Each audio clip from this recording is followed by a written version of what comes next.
Om Swastiastu.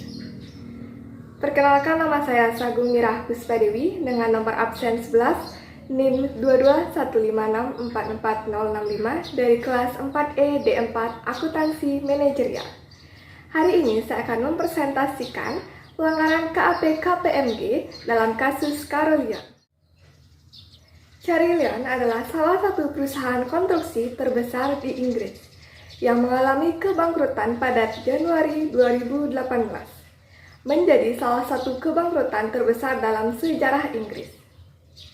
Pada saat likuidasi, Carillon memiliki 43.000 karyawan, 450 proyek konstruksi aktif, saldo bank 38,1 juta dolar, dan liabilitas sebesar 9 miliar dolar. Kebangkrutan ini memiliki dampak signifikan pada industri konstruksi Inggris dan menimbulkan berbagai pertanyaan mengenai pengawasan, tata kelola, dan praktik audit. KPMG yang bertindak sebagai auditor eksternal dari perusahaan Carillon mendapat sorotan karena pelanggaran dalam proses audit yang berkontribusi pada kegagalan mendeteksi masalah yang menyebabkan Carillon menjadi bangkrut. KPMG dikritik karena tidak cukup kritis dalam menilai aset Carillon, yang mengakibatkan laporan keuangan terlalu positif. Selain itu, pengakuan pendapatan yang terlalu agresif tidak mendapat perhatian yang layak, serta kegagalan KPMG dalam mengidentifikasi risiko signifikan dalam bisnis Carillon. Pelanggaran ini berkontribusi pada kebangkrutan Carillon dan menimbulkan kerugian besar bagi pemangku kepentingan. Dampak dari kasus Carillon terhadap ekonomi yaitu yang pertama, kehilangan lapangan kerja dan pengangguran. Kebangkrutan Carillon mengakibatkan hilangnya pekerjaan bagi ribuan karyawan dan kontraktor terkait. Dampaknya signifikan terhadap tingkat pengangguran dan daya beli masyarakat. Yang kedua yaitu gangguan pada proyek-proyek infrastruktur. Banyak proyek infrastruktur atau konstruksi penting terhenti atau tertunda, yang menghambat pembangunan rumah sakit, sekolah, jalan raya, dan infrastruktur lainnya. Hal ini memperlambat perkembangan infrastruktur dan berdampak pada rantai pasokan konstruksi. Kemudian, yang ketiga yaitu ada efek pada rantai pasokan dan bisnis lainnya. Sebagai perusahaan besar, kebangkrutan Carillon berdampak pada rantai pasokan. Pemasok dan kontraktor mengalami kerugian, bahkan bangkrut, yang mempengaruhi industri konstruksi dan bisnis lain yang bekerja sama dengan Carillon. Kemudian, yang keempat yaitu ada dampak pada pertumbuhan ekonomi dan investasi. Keangkrutan Carillon menimbulkan ketidakpastian dalam sektor konstruksi dan outsourcing. Hal ini mengurangi kepercayaan investor dan berdampak negatif pada investasi serta pertumbuhan ekonomi jangka panjang. Proyek infrastruktur pemerintah yang terkait dengan Carillon juga terganggu. Adapun dampak kasus Carillon terhadap pemerintahan yaitu yang pertama, beban pemerintah. Pemerintah Inggris harus menyelesaikan proyek-proyek Carillon yang tertunda, yang menyebabkan peningkatan anggaran dan kebutuhan sumber daya ekstra untuk memastikan proyek infrastruktur dan layanan publik tetap berjalan. Kemudian yang kedua yaitu masalah audit dan pengawasan. Kegagalan audit oleh KPMG memicu pertanyaan tentang efektivitas audit dan pengawasan. Kesalahan dalam mendeteksi masalah keuangan mendorong evaluasi ulang standar audit untuk menghindari kejadian serupa. Yang ketiga yaitu ada dampak pada reputasi pemerintah. Kebangkrutan Carillon mempengaruhi kepercayaan publik terhadap kemampuan pemerintah dalam mengelola kontrak dengan perusahaan swasta. Penundaan proyek bisa merusak reputasi pemerintah.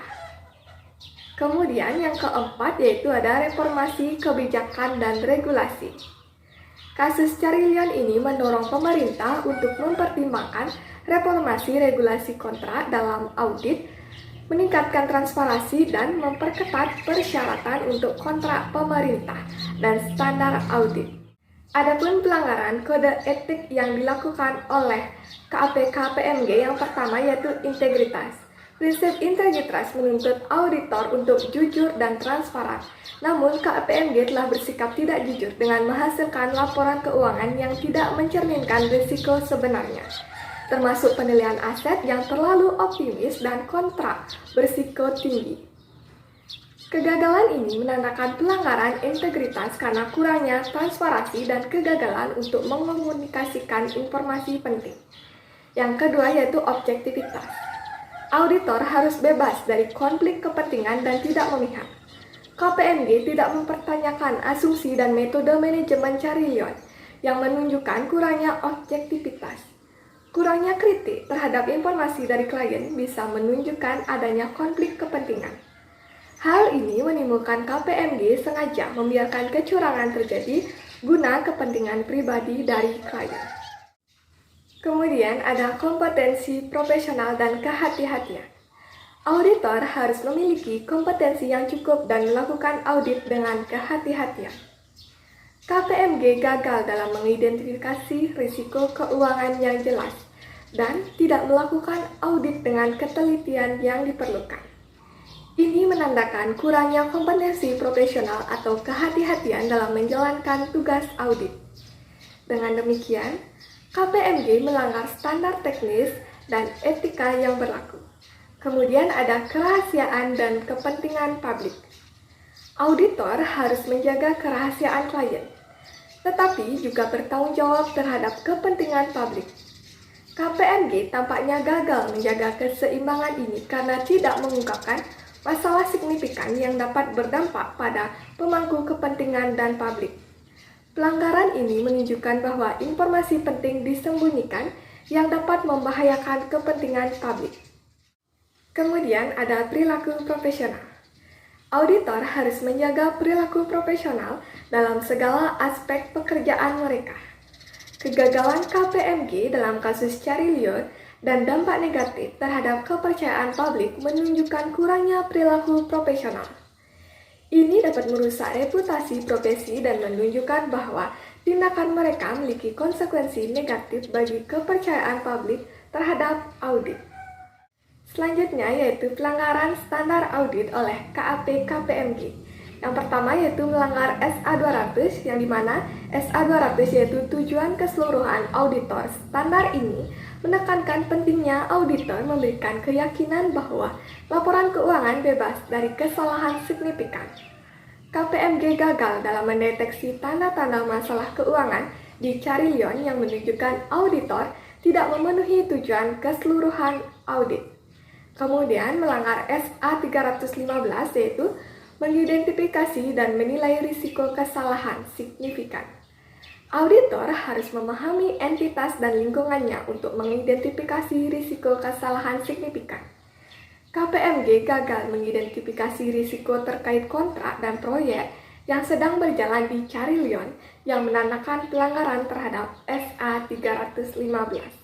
Kemudian yang ketiga yaitu pelanggaran SA330 mengenai tanggapan auditor terhadap risiko yang dikenali. Setelah risiko diidentifikasi, auditor harus merespon dengan tindakan audit yang sesuai. KPMG tidak mengambil tindakan yang cukup untuk mengatasi risiko yang telah diidentifikasi di Carillon, yang menunjukkan pelanggaran terhadap SA330. Kemudian yaitu melanggar SA500 mengenai bukti audit. Standar ini mengharuskan auditor memperoleh bukti audit yang cukup dan tepat. Namun, KPMG tidak mengumpulkan atau menganalisis bukti audit dengan baik, terutama dalam hal penilaian aset dan pengakuan pendapatan di Carillon, yang menandakan pelanggaran terhadap SA500. Dan pelanggaran SA yang terakhir yaitu SA700 mengenai bentuk dan isi opini auditor. Auditor harus memberikan opini yang jelas dan sesuai dalam laporan audit. KPMG tidak memberikan opini yang tepat atau menyampaikan informasi yang relevan dalam laporan audit Carillon. Jika laporan audit tidak mencerminkan risiko signifikan, ini merupakan pelanggaran terhadap SA700. Baik, sekian pemaparan materi dari saya. Apabila ada kesalahan kata atau kekurangan materi, saya mohon maaf. Saya tutup dengan Parama Santi. Om Santi Santi Santi Om.